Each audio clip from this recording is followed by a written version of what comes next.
안녕하세요. 주식심화론 유창호입니다. 2022년 그 첫 번째 주, 이제 마지막 시간 거의 뭐 다 마무리가 되어가고 있습니다. 첫 주부터 많이 힘드셨을 것 같다는 생각이 드는데, 미국 국채금리가 요새 급등을 하고 여기다가 나스닥까지 부진하면서 우리 증시에서도 성장주들이 상당히 휘청였습니다. 앞으로 금리 인상 이야기 계속 나올 텐데요. 이제 성장주보다는 뭐 가치주로 봐야 될 때가 아닌가, 뭐 이런 얘기도 요즘에 자주 거론이 되고 있기도 하죠. 자, 이런 가운데 우리 증시에서 요새 기관이 계속 매도 공세를 이어가고 있습니다. 자, 오늘도 보면 양시장 외국인은 매수가 조금 더 많은 반면에 기관은 역시나 매도 우위를 보여주고 있는 모습이죠. 그나마 현재 지수는 뚜렷한 상승권 보여주고 있긴 하지만 최근의 낙폭에 비하면 이런 상승폭은 아직은 아쉬운 상황입니다. 자, 현재를 아쉬워하기보다는 앞으로를 철저하게 대비를 해서 새로운 기회를 만들어 봐야 되지 않을까 이런 생각이 드는데요. 주식심화론 오늘은요. 올해 상반기를 큰 틀에서 한번 펼쳐보는 시간 가져보도록 하겠습니다. 자, 먼저 첫 번째 주제부터 확인해 보도록 하겠습니다. 화면 보시죠. 네, 첫 번째 주제입니다. 2022년 상반기 주요 일정 점검입니다. 자, 상반기에 있는 주요 일정들을 한번 점검해보는 순서를 먼저 가져볼 텐데, 자, 일단 최근 가장 많이 거론되는 키워드 중에 하나가 역시 금리 인상, 바로 이런 키워드가 아닐까 싶습니다. 역시나 이 미국의 FOMC를 주목해 봐야 될 텐데, 오늘 최태규 전문가와 함께 알아보도록 하겠습니다. 전문가님 안녕하세요. 네, 반갑습니다. 네.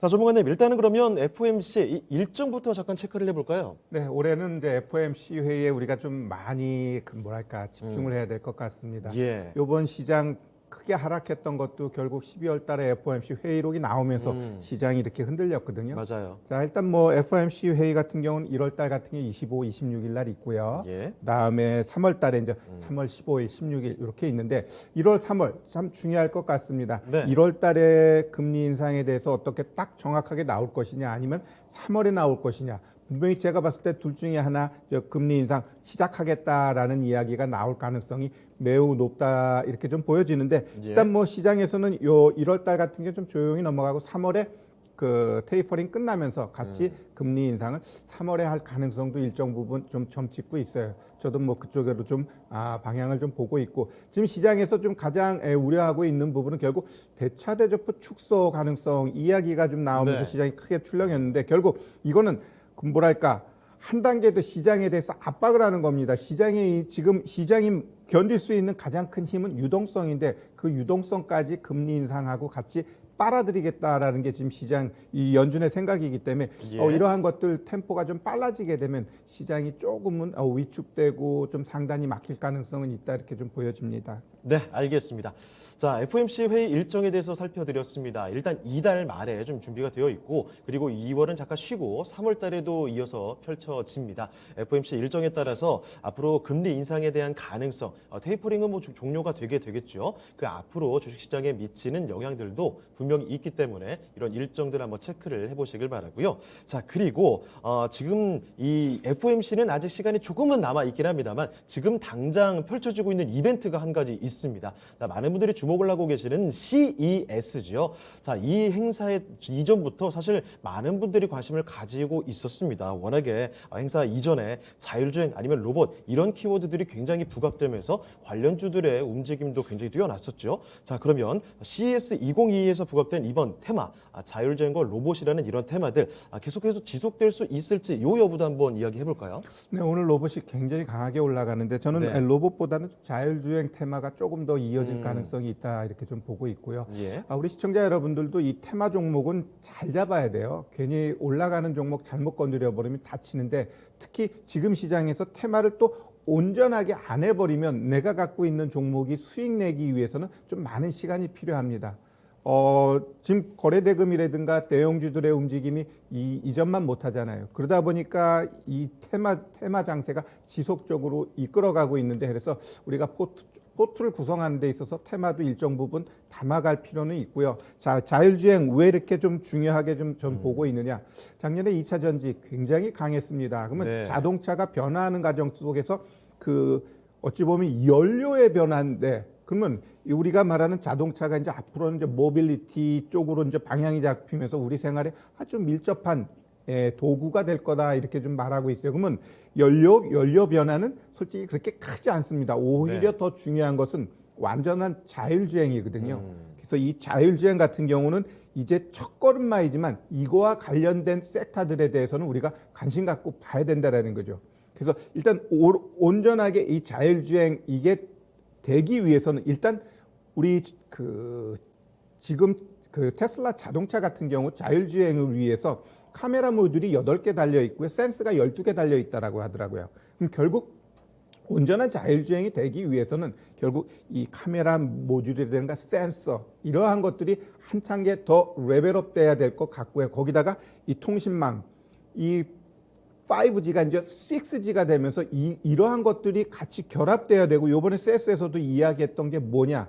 결국 완전한 자율주행이 되기 위해서는 고도가 낮은 인공위성이 완벽하게 구축됐을 때 진정한 자율주행이 된다고 합니다. 그러면 결국 자율주행은 카메라 모듈, 센서, 그 위에 통신망, 그 위에 인공위성 이것이 딱딱딱 갖춰졌을 때 어떻게 돼요? 완전한 자율주행이 되는 거예요. 그렇기 때문에 이러한 부분에 맞춰서 우리가 종목군들을 관심 갖고 접근하고 중장기적으로 투자할 필요가 있다. 좀 이렇게 좀 말씀드리고 싶고 삼성전자 네. 로봇은 저는 좀 죽을 것 같다라고 했는데 이 삼성에서 다음 주 한 조만간 M&A 이야기가 나온대요. 거기서 뭐 로봇이 될지 AI가 될지 자율주행이 될지 전장이 될지 모르겠지만 결국 M&A로 인해 가지고 시장은 좀 변화가 좀 일어날 것 같네요. 네, 알겠습니다.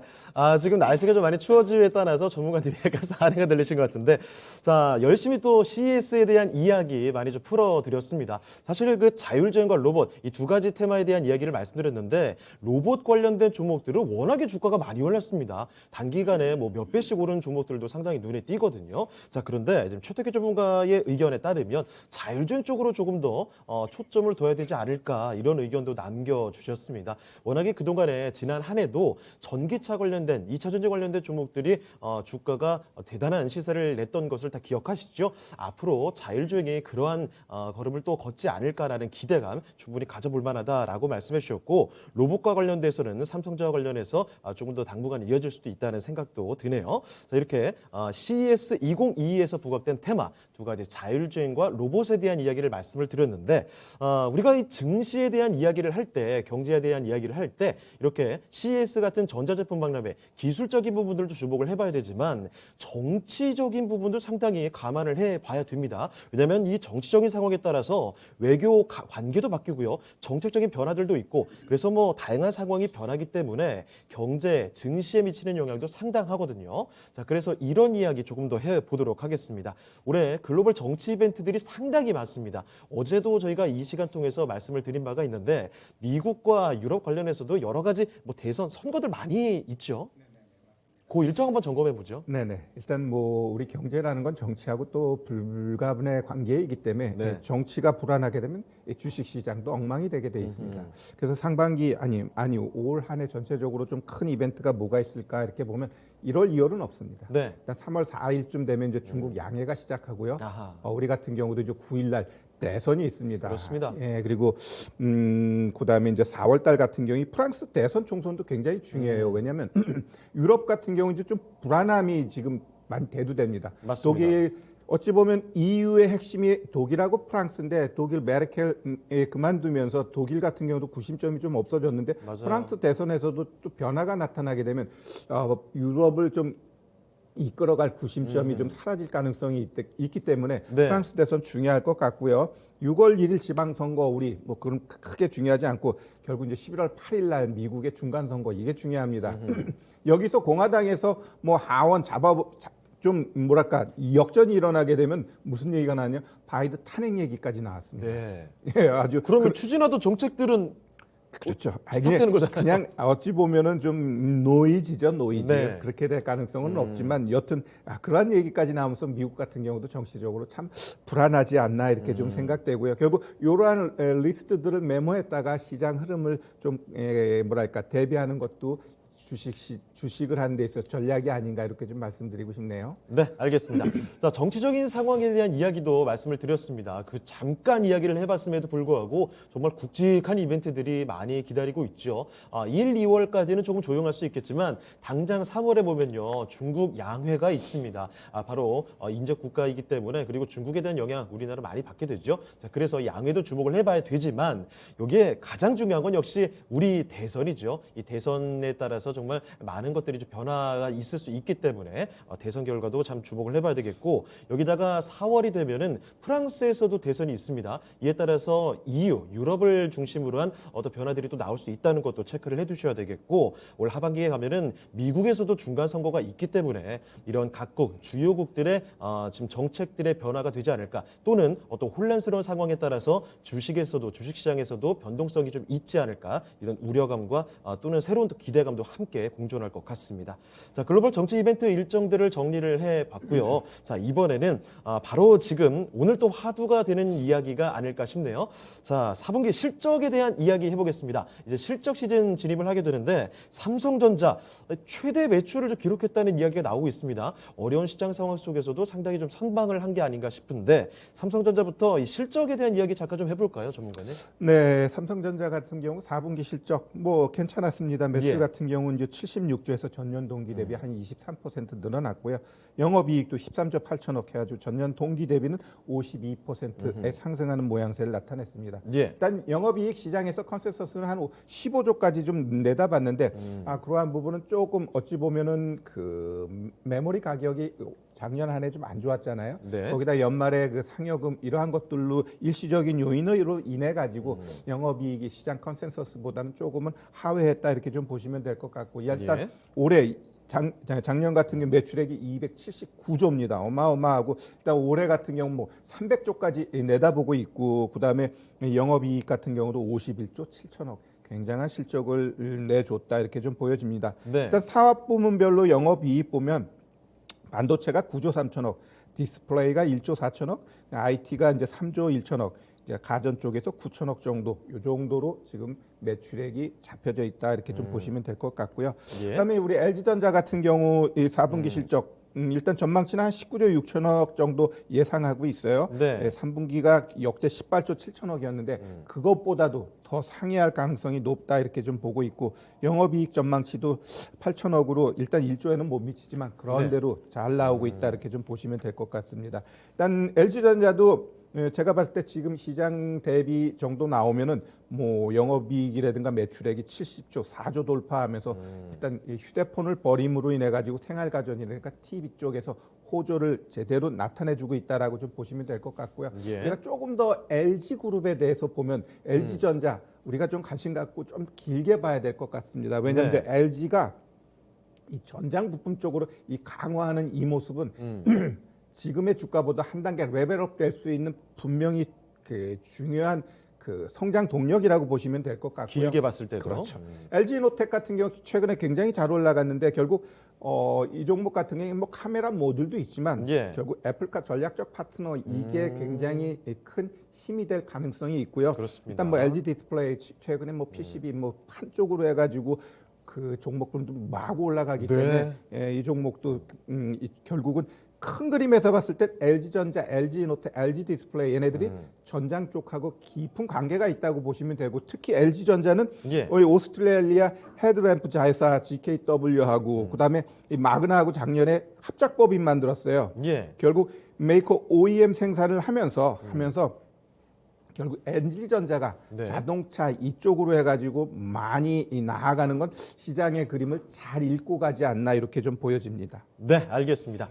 자, 오늘 뭐 잠정 실적 나온 삼성전자와 LG전자 이 실적에 대한 이야기를 해봤습니다. 삼성전자는 이미 나왔고 LG전자 이제 발표가 될 텐데 일단은 뭐 충분히 매출 신기록에 대한 이야기가 많이 거론이 되고 있네요. 삼성전자 매출 최대 실적을 발표를 하게 됐습니다. 자, 그래서 이 부분 확인이 되었고 LG전자에 삼성전자의 경우에도 일단 사상 최대 매출 이런 실적에 대한 기대감 그렇게 전망이 되고 있는 상황이죠. 자, 이런 가운데서도 LG그룹 조금 더 들여다보면 LG전자뿐만이 아니었습니다. LG전자도 지금 전자품을 조금 더 강화하게 되면서 앞으로 길게 봤을 때 조금 더 성장성 이런 기대감이 상당히 있다라는 측면과 함께 이와 더불어서 LG이노텍 워낙에 최근에 좀 많이 올랐습니다. 신고가 연이어서 쓰는 모습까지 나타났었는데 이 LG이노텍에 대한 기대감, 특히 애플카의 전략적 파트너로서 이런 기대감이 분출이 되면서 주가가 좀 많이 올라왔다는 점 앞으로도 기대감 가져볼 만하다라는 측면 말씀해 주셨고요. LG 디스플레이까지 해서 LG 그룹주들에 대한 기대감을 한데 묶어서 좀 말씀을 해주셨네요.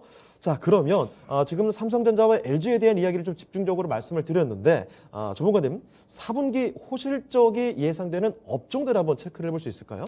네, 일단 뭐 업종보다는 종목들? 종목이 중요하죠. 좀 더 구체적으로? 종목이 중요하기 때문에 예. 제가 이제 여러 개 종목을 한번 좀 제시했는데 예. 결국 거기 보면 뭐 반도체, 뭐 5G 아니면은 뭐 경기 민감주 쪽 뭐 다양하게 있습니다. 예. 그러면 저럴 종목 뭐 뭘 잡아도 좋겠지만 좀 더 강하게 올라가기 위해서 주가 위치를 보셔요. 네. 하나하나 한번 저 종목들을 보면서 주가가 완전히 신고가에 있어. 그러면 신고가에 있을 때 얘가 더 갈 수 있는 이유가 있는지를 보셔야 될 것 같고요. 예. 좀 기왕이면 뭐 바닥권 아니면 바닥에서 조금 올라오면서 자리 만들어 놓은 그런 종목 관심 갖고 보시면 좋을 것 같아요. 최근에 현대건설기계 강하게 올라갔다가 조정 주는데 맞아요.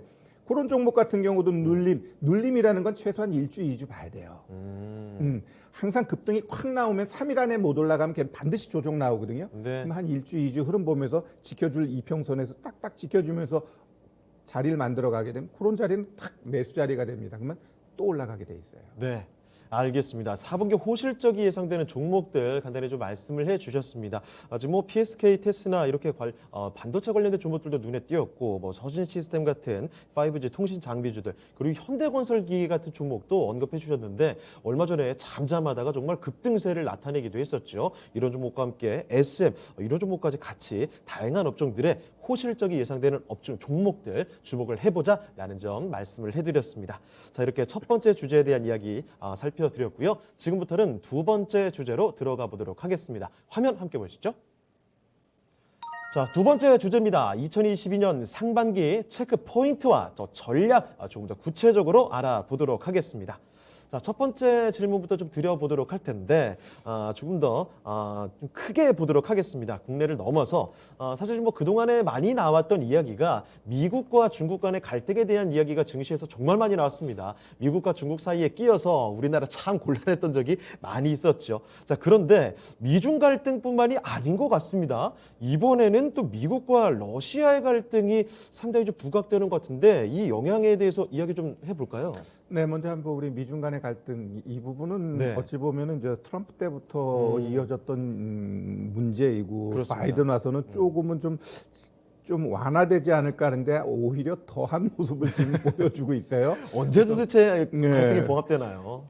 내가 봤을 땐 일단 뭐 다음 달에 동계올림픽이 있으니까 네. 거기까지는 좀 조용히 넘어가겠지만 아하. 그 이후에 과연 미국하고 중국하고 얼마나 또 중국 문제라든가 네. 아니면 시장 인권 문제. 문제라든가 뭐 다양한 문제를 가지고 또 이제 얽히고 설키고 그럴 것 같아요. 특히 맞아요. 바이든 같은 경우는 지금 지지율이라든가 이런 인기도가 완전 최바닥이기 때문에 이걸 네. 모색하기 위해서 다시 한번 중국을 때릴 가능성도 있기 때문에 아하. 그러한 부분은 우리가 잘 봐야 될 것 같고요. 예. 결국 미중 간의 갈등이 심해지면 심해질수록 우리의 주식시장엔 그렇게 긍정적인 뉴스는 아니기 때문에 네. 그 뉴스는 우리가 좀 잘 봐야 될 것 같고요. 예. 일단 러시아하고의 문제는 결국 우크라이나인데 그 우크라이나 결국 거기서 또 연결되는 게 유럽 쪽 천연가스 라인이 그쪽에 있는데 지금 안 보내다 보니까 유럽 쪽에서 바람 안 불어 풍력도 엉망인데 동절기 들어왔는데 천연가스 값 엄청나게 올라갑니다. 그러다 보니까 이 유럽하고 러시아하고 관계 또 미국까지 이제 끼어들면서 뭔가 좀 돌파구를 찾으려고 하는데 일단은 9일부터 한 13일까지 이 차례차례 좀 그 뭐랄까 회담이 있어요. 네. 그래서 1월 달 9일부터 좀 이야기가 잘 되게 되면 러시아 같은 경우는 노이즈가 없어질 가능성이 있는데 잘못되게 되면 그 우크라이나 문제로 인해 가지고 국지전도 가능성이 있기 때문에 그러한 부분 체크해야 돼. 만약에 그런 데서 문제가 발생되면 또 러시아라는 국가로 인해서 유럽 아니면 미국이 거기서 문제가 되게 되면 뭐 전체적인 글로벌 경제에 타격이 될 수 있습니다. 지금 주식시장 경제 전체적으로 제가 봤을 땐 매우 안정적이고 견조하게 가는데 그러한 문제로 인해 가지고 한번 콕 떨어질 수도 있기 때문에 그러한 것들은 우리가 좀 체크해 볼 필요는 있을 것 같네요. 네, 알겠습니다. 미국과 중국 간의 갈등 뭐 몇 년 동안이나 계속 말씀드리는 내용들이죠. 트럼프 전 대통령 때부터 해서 여러 가지 이런 미중 간의 갈등이 증시에서도 상당히 악영향으로 작용을 했습니다. 지금까지도 사실 이어지는 문제이긴 한데 최근에 미중 갈등과 더불어서 부각되는 문제가 우크라이나를 끼고서 미국과 러시아 간의 갈등이 정말 크게 부각이 되고 있죠. 심지어 또 토니 블링컨 미국 국무장관은 이런 이야기도 했습니다. 우크라이나를 향한 러시아 행동이 마치 암탉을 노리는 여우와 비슷하다 이런 이야기까지 한 상황이죠. 자, 그래서 앞으로 미국과의 러시아의 갈등이 어떻게 봉합이 될지 전략적 회담, 회담의 앞으로의 흐름에 대해서 정확히 추적을 해볼 필요가 있을 것 같네요. 이 결과가 잘못 나오게 된다면 증시에 상당한 충격을 줄 수도 있기 때문에 잘 주목을 해보시고요. 자, 그리고 이런 각국의 주요국들의 갈등과 함께 사실 항상 부각되는 이슈 중에 하나가 주요 원자재들, 이 원자재를 특히 어떤 특정 국가가 많이 독점적으로 갖고 있을 경우에는 이 원자재를 무기화한다라는 이야기도 많이 들어보셨을 것 같습니다. 자, 그래서 이런 특정 원자재와 관련된 영향들, 국내 증시에도 상당히 영향으로 작용이 되곤 하는데요. 자, 원자재 무기화, 이런 주요 쟁점이 되는 이야기와 함께 증시에 또 국내에 어떤 영향이 있을지 이 얘기도 좀 풀어주실까요? 네, 우리나라 같은 경우는 크게 천연자원 이런 게 없잖아요. 네. 최근만 해도 그 요소수 사건으로 인해 가지고 맞아요. 얼마나 많이 힘들었어요. 여튼 이 원자재라는 거는 어떤 문제가 발생되게 되면 그 문제도 일정 부분은 있지만 결국 투기 세력에 의해서 막 올라가는 경우가 많아요. 예.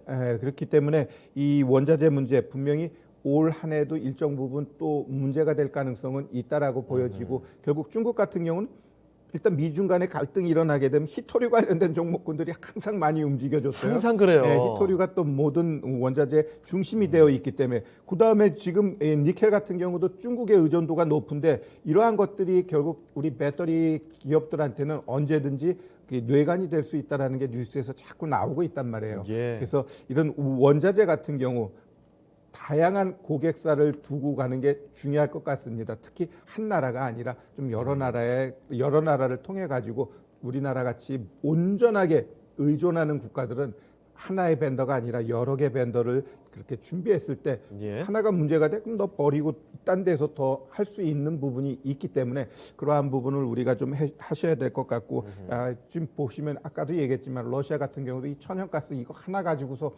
유럽을 얼마나 그냥 옥조이고 있나요. 네. 또 하나는 지금 인도네시아 같은 경우 1월 달에 한해서 석탄 수출을 하지 마. 지금 우리 기업들이 더 중요해. 이러면서 조금 이 석탄 관련된 문제들이 또 일정 부분 좀 나타나고 있다라는 것도 우리가 좀 봐야 될 것 같고요. 예. 결국 이 보호무역 이 원흉이 또 이것도 또 트럼프입니다. 트럼프가 네. 결국 중국하고의 갈등을 일으키면서 그때부터 이제 보호무역이 다시 한번 부각된 거죠. 이 보호무역이라는 게 뭐 지금 나온 건 아니고 그 이전부터 나왔던 문제인데 그렇죠. 결국 트럼프가 그거를 아주 그 뭐랄까 시장에 더 크게 대두시키고 더욱더 각 국가들로 하여금 경각심을 그래 내가 먼저 살아야지 이러한 생각들을 갖게 해줬거든요. 네. 예, 그러면서 이 바이든도 그거에서 벗어나지 않으면서 막 반도체에 관련돼 가지고도 막 자국 내에 유치하려고 하고 이러한 것들이 결국은 내가 살고 보겠다라는 게 팽배해져 있기 때문에 향후 이 자유무역보다는 이 보호무역에 의해서 국가들이 많이 좀 좌지우지할 가능성이 높기 때문에 우리가 이 원자재 지금의 이러한 문제를 향후 이제 5년, 10년을 내다보면서 좀 포트폴리오를 잘 짜가지고 국가가 운영해 나가야 되지 않나 이렇게 좀 보여지네요. 알겠습니다. 방금 말씀해 주셨던 것처럼 중국에서는 항상 미국과의 좀 갈등이 부각될 때마다 히토류를 무기화하겠다라면서 그 관련된 종목들이 급등락을 하기도 합니다. 여기에 또 최근 불거지는 천연가스 이야기 있죠. 러시아와 관련해서 유럽의 천연가스 가격이 정말 급등세를 보였습니다. 그래서 유럽에 강한 압박을 가하고 있다는 점, 그런 점이 우리나라의 가스 관련주들 쪽에서도 상당히 크게 작용이 돼서 급등세를 보인 점도 있어요. 자, 그래서 이런 각국 원자재에 관련된 이런 움직임들이 국내 증시의 관련주도 연결이 될 수 있다는 점도 같이 흐름을 쫓아주시면 좋을 것 같습니다. 자, 그리고 사실 이뿐만이 아니라 이 국제 유가 최근에 많이 오릅니다. 지금 80달러 선인데, 자, 국제 유가 상승에 대해서도 좀 접근 어떻게 봐야 되는지 말씀해 주실까요? 네, 좀 생각보다 가파르게 올라가고 있습니다. 네. 뭐 10년물 국채도 가파르게 올라가고 있고, 이 유가 같은 경우도 뭐 79달러 이상, 뭐 거의 또 80달러까지 왔는데, 과연 바이든이 이 국제 유가 올라가는 거에 대해서 그냥 묵인하는 건지 그거 조금 의심스러워요. 네. 일단 이 유가가 올라가게 되면 특히 미국 같은 경우는 이 소비자 물가 측면에 있어서 많은 포지션을 차지하고 있기 때문에 그렇죠. 더 가파르게 올라갈 수 있거든요. 그러면 이 바이든 정부에서 지금 가장 두려워하는 게 물가 인플레이션이잖아요. 지금 물가 너무 올랐다고 사람들이 불만 여론이 엄청나잖아요. 그렇죠. 근데 여기에서 지금 유가가 이렇게 계속해서 올라간다라는데 이거를 좀 뭐랄까 립 서비스라든가 뭘 통해서라도 좀 제어를 안 하고 네. 지금 계속 올라가는 걸 방관하는 거는 조금 이해는 안 되지만 결국 이렇게 많이 올라간다라는 건 결국 연준으로 하여금 보다 더 매파적으로 시장을 옥죄일 수밖에 없다라고 좀 보셔야 될 것 같아요. 예. 네, 그래서 이 국제 유가 이 상승 결국은 그 만약에 1월 25일 날 연준에서 테이퍼링 3월에 끝나고 금리 인상 3월부터 할 게 만약에 1월 말에 그렇게 나와버리면 네. 일단 시장은 한번 내려갑니다. 그렇죠. 내려가는데 그 내려가는 건 항상 제가 이야기하지만 반드시 매수 기회입니다. 네. 매수 기회. 지금 시장이 뚝뚝 떨어지는 시장이 아니에요. 항상 제가 우리 업종 차트 한번 제가 보면서 한번 설명드릴까요? 네, 한번 체크해 보도록 할까요? 자, 우리 업종 차트 크게 한번 월봉 차트 놓고 한번 보면은 예. 제가 봤을 때는 앞으로 우리 시장은 이 흐름 쪽으로 가지 않을까 이렇게 보여져요. 이게 이제는 하나가 이게 이제 1년짜리니까 네. 보면은 1년 동안에 그냥 올라갔다 내려갔다 이걸 반복하는데 이게 아마 한 2년, 3년 동안은 이어질 가능성이 있다라고 봅니다. 즉 과거의 모든 경우를 봤을 때 금리 인상을 하게 되면 금리 인상 2년, 3년 동안은 크게 시장이 흔들리지 않아요. 네. 결국 3년까지 하면서 금리가 내가 봤을 때 미 연준 같은 게 2.5%인데 거기를 넘어가는 시점부터는 시장이 이제는 어떠한 이유가 발생되더라도 한번 급락이 나와버립니다. 아하. 네, 그래서 앞으로 지금 시장은 이렇게 올라가면 내려가고 이걸 반복하게 돼 있어요. 그렇다고 쿡 떨어지면은 아니에요. 연준에서 시장의 유동성을 흡수한다 그러지만 그게 갑자기 많이 하는 건 아니거든요. 네. 스텝 바이 스텝으로 유동성을 흡수하는 거고 아직 한다는 것도 아니고 할까? 이런 거기 때문에 그것으로 인해 가지고 시장의 유동성이 줄어드는 건 아니에요. 그러면 네. 지금 시장에서 가장 큰 호재는 아직 남아있는 유동성. 그 외에는 대부분이 악재예요. 근데 그 유동성의 힘이 엄청나게 크기 때문에 하락했을 땐 분명히 매수 기회가 주어진다라는 거예요. 네. 그리고 항상 시장은 하락할 때 기본적으로 뚝뚝 떨어지면 한 8%까지는 열려요. 열리고 올라갔다가 다시 떨어지면 또 한 7, 8% 떨어지면서 크게 한 15% 빠지면 그건 진짜 이제 그다음부터 반등 나와요. 네. 그리고 그 외에 막 뭐랄까 2008년 금융위기라든가 이런 코로나 이런 것들이 25%, 30% 이상 팍팍 빠지는 거지. 그 외에 뭐 이런 금리 인상이니 뭐 이러한 이 이슈에 의해서 하락하는 건 기본적으로 7, 8%에서 15%면 마무리됩니다. 물론 지금 요 최근에 2, 3일 빠졌을 때도 막 가슴이 무너지고 그랬을 텐데 근데 만약에 8% 빠지고 막 이래 버리면은 많이 힘들어요. 그러니까 네. 무턱대고 잡는 게 아니에요. 그리고 올해는 항상 이야기하지만 현금 만들어 놓고 현금 항상 기본적으로 10 내지 20% 뒤에다 갖고 다녀야 돼요. 네. 그래놓고 시장이 쿵쿵 빠져 어느 정도 저점이다 생각하면 그 현금 쓰는 거예요. 그래놓고 막 또 올라가. 그러면 또 비중 줄이고 또 현금 또 챙겨놓고 왜 올라가면 또 떨어질 거니까. 네. 그래서 그런 식으로 좀 보시면 될 것 같고요. 예. 그다음에 저는 올 한 해 좀 그 농산물 인플레이션, 에그플레이션이라 그러죠. 네. 이 부분에 대해서 저는 조금 한번 우리 이 시청자 여러분들도 좀 관심 갖고 올 한 해 좀 봐야 될 것 같아요. 아, 기상 이변이 굉장히 많으니까요. 엄청나잖아요. 네. 예, 기후 이변 뭐 이런 것들이 엄청나기 때문에 그로 인해서 이 농산물 가격이 조금 한번 변화를 줄 것이고 그로 인해 가지고 투기 세력 들어오게 되면 예. 결국 이 에그플레이션 중심에 있는 종목은 비료하고 사료 쪽이에요. 이들 종목 한 8, 9개밖에 안 돼요. 그래서 그들 놓고 딱 보고 한 놈이 팡 치고 가서 막 신고가 나와. 그럼 그 중에서 안 간 놈이 뭔가 비료사료 쪽에는 잡주는 없어요. 그러니까 뭘 잡아도 돼요. 예, 문제가 될 종목은 없어. 그렇기 때문에 잘 보시고 지금 얘기했으니까 바로 내일부터 가야 그런 생각 갖고 이 주식 하시면은 네. 병나요. 예, 이런 섹터는 제가 뭐라 했어요. 그냥 한 올 가을까지 한번 큰 그림에서 한번 좀 보고서 접근하는 게 좋을 것 같네요. 네, 알겠습니다.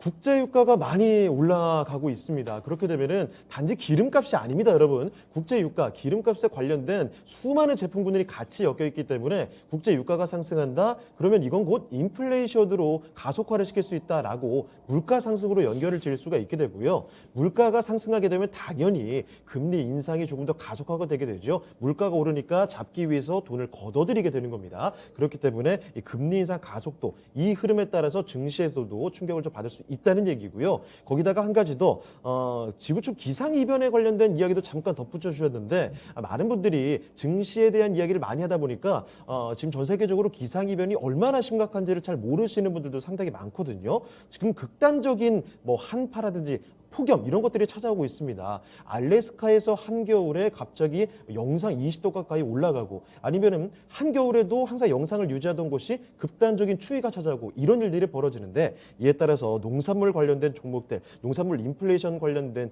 주의를 해봐야 된다라는 점 꼭 좀 기억해 주시면 좋을 것 같습니다. 자, 그리고 이번에는 조금 더 여러분께 또 체감이 되는 이야기를 해드려야 될 것 같은데 우리가 지금 코로나19 이 사태 좀 너무나 거의 뭐 몇 년 단위로 지금 겪고 있기 때문에 이제 이 얘기 너무 체감이 많이 되실 텐데 코로나 변이 이제 종식 가능성 어떻게 봐야 되는지 살펴봐야 될 것 같습니다. 코로나 이제 증시에 또 어떤 영향 미칠까요?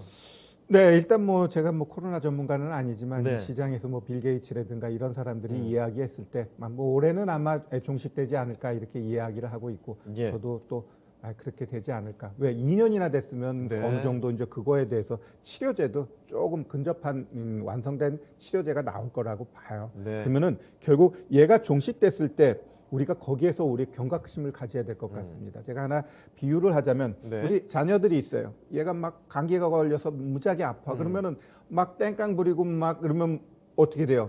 토닥여 주잖아요. 아픈 네. 애를 할 수는 없잖아요. 안 되죠, 안 그죠? 되죠. 네, 너 뭐 먹고 싶니? 먹을 어허. 것도 줘. 이런단 말이에요. 이제 똑같아요. 네. 이 코로나라는 게 이 글로벌 전체적으로 이 엄습하다 보니까 개인, 기업, 국가 전부 다 어지간한 건 다 받아주는 겁니다. 경제가 어려워? 그래, 금리 제로로 만들어줄게. 안 돼? 그래, 돈 더 풀어줄게. 이렇게 됐어요. 그런데 이제 얘가 건강해졌어요. 거기서 땡깡 부려 이놈의 새끼 한 대 이제는 안 때리면서 봐준다는 거죠. 안 봐주는 거죠. 똑같아요, 경제도. 네. 그러면 결국 코로나가 종식되게 되게 되면은 개인이나 기업이나 국가나 문제가 되고 이겨내지 못하면은 도태되게 돼 있습니다. 오히려 더 위험해질 수 있는 거예요. 그래서 예. 제가 항상 이야기하는 게 결국 코로나가 종식되게 되면 위험 기업들이 많아질 것 같아요. 이자도 못 내는 기업들이. 왜? 네. 0% 금리에서 자꾸 금리 올라가는데 제로일 때도 이익 못 냈던 기업들이 올라가게 되면 그거 어떻게 할 거예요? 그렇기 때문에 오히려 뭐 이제 내년 올해도 조금 문제가 될 기업들이 나오겠지만 내년 되면은 오히려 관리 종목이라든가 상폐될 종목들이 더욱더 많아지니까 결국 코로나가 종식될 때는 우리가 풀어헤치는 게 아니라 더욱더 긴장해서 종목들을 잡아가야 됩니다. 허접한 종목 잡지 말고 네. 재무 상태 이상한 종목 잡지 말고 IT 기업인데 매출액이 500억도 안 돼. 그런 것들은 관심 갖지 마세요. 네, 조심해야 됩니다. 알겠습니다. 코로나19가 종식이 되게 된 이후의 상황 여러분 냉정하게 그려보셔야 됩니다. 그때는 돈을 그렇게 풀지 않는다는 거예요. 지금부터 벌써 돈을 끌어당길 준비를 하고 있지 않습니까? 그에 따라서 기초가 탄탄한 기업들이 살아남을 수 있다는 거죠. 이자도 제대로 갚지 못하는 이런 한계 기업 같은 종목들은 제대로 살아남을 수 없을 거라는 점. 그래서 기초가 튼튼하고 실적, 재무가 상당히 탄탄한 종목들로 초점을 둬야 되지 않을까 이런 말씀도 전해주셨습니다. 자, 그러면 이번에는 여러분이 좀 가장 기다리고 계셨던 순서가 아닐까 싶은데요. 2022년 아니 이런 상황도 다 알겠다는 거죠. 그렇지만 결과적으로 어떤 업종에 투자를 해야 될까 이게 가장 궁금하실 것 같은데 자 전문가님 2022년에 주목해야 될 업종 그리고 투자 전략 간단히 하나씩 좀 살펴보도록 하죠. 네. 제가 얘기하는 건 단기적으로 상승할 종목을 이야기하는 게 아닙니다. 네. 우리 여러분들도 잘 보시면 주가가 한번 제대로 시세주면 경우에 따라서 한 달, 두 달 조정 주고 다시 올라갑니다. 맞아요. 따라서 제가 이야기하는 이러한 종목들은 결국 업종은 좀 이 주가 위치하고 수급하고 이런 걸 보면서 대응하시길 좀 바라고요. 자, 일단 제가 첫 번째로 보는 건 일단 신재생 에너지 쪽 섹터입니다. 일단 가장 큰 모멘텀은 1월 달에 바이든의 2차 부양안 이게 되게 되면 이게 사회복지 플러스 안에 거기 신재생이 들어있거든요. 예. 그래서 그거에 관련돼 가지고는 일단 뭐 태양광이라든가 풍력 그다음에 원전 같은 경우도 신재생이야? 지금 EU에서 그린 탁소노미 쪽으로 이거를 집어넣으려고 해요. 맞아요. 뭘 의미하느냐? 결국 이거를 그린 쪽으로 넣어주게 되면 많은 국부 펀드라든가 이러한 것들이 원전 쪽으로 투자가 들어갑니다. 아, 결국 한전 같은 경우도 너네가 석탄 쪽으로 하니까 일부 그 외국의 큰 펀드들이 빠져나갑니다. 네. 석탄에 관련된 기업들은 투자를 안 한다. 이러한 것들이 또 룰이 있거든요. 그렇기 때문에 이 원전 같은 경우도 그린 탁소노미에 들어가게 되면 결국 이거에 대해서 투자가 늘어나기 때문에 이 원전 관련된 종목군들은 단기가 아니라 장기로 보자. 왜? 현 정부에서 4년 5년 동안 작살났던 게 이쪽 섹터이기 때문에 지금 바로 탈원전이었으니까. 올라가는 게 아니고 한번 시세 줬으면 얘가 조정 주고 일정 부분 횡보하고 다시 매집해서 올라가는 거거든요. 일단 단기적으로는 이 대선 관련돼서 한번 이제 대화하고 뭐 토론하고 이러면서 이게 한번 이야기가 되게 되면 한번 또 움직임은 나타나는데 그 움직임보다는 좀 길게 보자 이렇게 좀 말씀드리고요. 네. 그다음에 이제 대선 3월 9일 날이죠. 코앞이죠 이제. 네, 일단 대선 관련돼서 시장이 이렇게 뭐랄까 확 막혀 있을 때는 아까도 얘기했듯이 테마 잡아가야 돼요. 예, 잡아가야 되고 결국 거기에서 많이 이야기하는 게 결국 저출산, 그렇죠? 저출산. 그다음에 일자리. 뭐 일자리는 뭐 여러 가지가 있어요. 뭐 사람이나 HR 뭐 여러 네. 가지 있지만 제가 봤을 땐 창투 벤처 쪽 이쪽을 관심 갖고 보는 것도 중요할 것 같습니다. 우리 청년들이 벤처를 그 뭐랄까 투자하고 이러한 것들에 있어서 좀 더 용이하게끔 해줄 수 있기 때문에 이 창투사, 이 벤처 기업 관심 갖고 보셔야 될 것 같고요. 그다음에 인프라 관련돼서 이 시멘트 종목군들 내가 한번 볼까요? 네. 이게 결국은 이 얘네들도 치고 가잖아요. 시멘트 많이 올랐잖아요. 그렇죠. 지금. 이 대장이 먼저 성신양해했어요. 성신양해가 빵빵 치고 가니까 그 다음에 한일 시멘트가 또 신고가. 지금 얘네들 나오는 자리가 신고가예요. 네. 안 간 애들 또 있어요. 그럼 그런 애들 관심 갖고 결국 시멘트가 가게 되면은 어떻게 되느냐? 건설주도 가요. 보면은 여기 지금 이 GS 건설 맨 위에 있는데 얘 보면은 똑똑똑똑 치면서 지금 차트를 굉장히 잘 만들어요. 예. 현대건설 아직 걔는 이 밑에 있더라고요. 그럼 그런 애들 가냐? 가게 돼 있습니다. 결국 중소형 건설사들은 막 팡팡 치는 애들 많아요. 네. 근데 큰 대형주들은 이제 조금 움직임 나타나고 그다음에 결국 이 경기 민감주가 다시 한번 시세를 줄 겁니다. 왜? 10년물 국채가 1.7%까지 올라가 버렸어요. 그러면서 지금 그 밑에 있는 현대미포조선은 어때요? 푹 치고 올라갑니다. 또 그 밑에 있는 포스코도 지금 올라가고 포스코 같은 경우 61평선이 좀 우하향이기 때문에 살짝 조정 나올 거예요. 그래놓고 또 간다라고 보시면 될 것 같아요. 네. 그래서 이런 쪽 어찌 보면 단기적으로 좀 큰 종목 포스코 조정 줄 때 61평선 매수 가능하고요. 그다음에 이제 2월 말에 이제 모바일 월드 콩그레스가 있습니다. 여기서는 결국 휴대폰 관련된 이야기가 나오는데 삼성전자가 1월 11일 날 엑시노스 이 엑시노스가 뭐냐면 AP예요. 네. 컴퓨터로 말하면 CPU. 이 휴대폰에서는 이 AP인데 이 엑시노스 2200이 출시됩니다. 이게 네. 출시됨으로 인해 가지고 결국은 2월 달에 출시되는 갤럭시 S22에 탑재를 하게 됩니다. 그럼 이 탑재했을 때 이 비메모리 후공정 관련된 업체 이런 쪽에 관심 갖고 보시. 아까 제가 제시했던 종목 중에 이 아주 대표적인 기업도 거기 들어 있어요. 한번 그래요? 잘 찾아보시고요. 예. 결국 시장 대선은 이제 폴더블입니다. 애플도 24년에 이제는 만든다 그러죠. 중국 짝퉁 허접하죠. 결국 삼성이 주도하면서 폴더블 시장이 좀 더 강하게 갈 거기 때문에 네. 폴더블 관련된 종목 보셔야 될 것 같고요. 그다음에 이제 전장 부품 쪽으로는 이 자율주행 살아 있어요. 네. 인포뱅크 대장이지만 그 밑에 진짜 좋은 기업들 많은데 그러한 것들 좀 찾을 필요가 있고 그다음에 MLCC 올해 한번 좀 움직일 겁니다. 이 네. 그 반도체 쌀이라고 하는데 결국 이 전류를 아주 일정하게 가게끔 하는 게 이 MLCC인데 굉장히 중요해요. 와인잔 한 잔에 2억 원 이상 든대요. 그 정도예요? 네, 그 조그만 게. 와. 2억 넘는데요. 그래서 예. 그 대표적인 게 삼성전기, 사막콘덴서, 아모텍이 있는데 많이 쉬었죠? 예, 잘 보시면 될 것 같고 애플카 이야기만 하면은 LG전자, LG로텍 나오는데 여튼 전기차는 네. 개나 소나 다 만들어요. 네. 뭐냐 그 일본의 소니도 만든다 그러고 그냥 뭐 자동차 밟으면 가다 보니까 네. 그게 다 만드는지 이렇게 되면 나중에 이게 오히려 역효과가 될 것 같아요. 치킨 게임으로 인해 가지고 뭐 도태되고 그래서 삼성이 안 하나 봐요. 이 문제가 크게 될 가능성도 있어 보입니다. 뭐 네. 아무나 다 만드니까.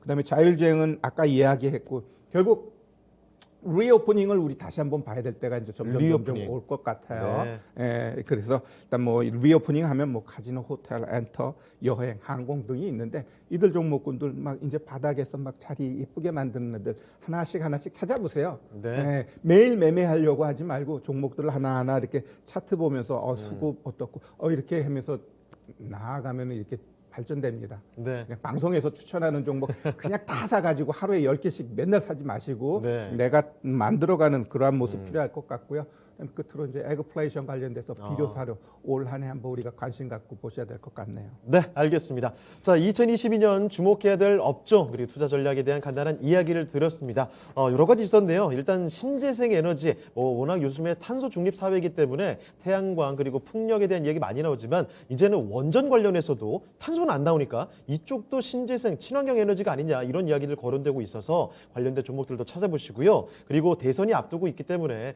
대선과 관련된 정책주들 한번 눈여겨보실 필요가 있을 것 같다. 실제로 인프라 투자 관련해서 건설 관련해서 시멘트도 많이 올라왔으니까 이런 점 참고를 해보시고 그리고 지금 이번엔 CES가 화제가 되고 있지만 조만간 모바일 월드 콩그레스 2월 달에 열리게 됩니다. 그렇게 됐을 때 폴더블 관련주들에 집중을 해보자. 그리고 또 한 가지 정말 많이 거론되는 종목군이긴 한데 자율주행과 관련돼서 이렇게 전장 부품 쪽으로도 우리가 눈여겨볼 필요가 있겠다라는 점 기억을 해주시고요. 그리고 코로나 이제 조금씩 탈출하는 국면에서는 리오프닝 관련된 종목들을 우리가 잘 추적을 해봐야 된다는 점 체크해 주셨고 그리고 놓칠 수도 있을 텐데 에그플레이션 관련해서 비료 사료 관련주들 쪽으로도 주목을 해보시면 좋겠다 이렇게 말씀해 주셨습니다. 자 그러면 오늘 토마토 투자클럽 최태규 전문가와 함께 상반기 주요 일정과 투자 전략 이야기를 해봤는데요. 여기서 보내드리도록 하겠습니다. 네, 전문가님 오늘 말씀 고맙습니다. 네, 감사합니다.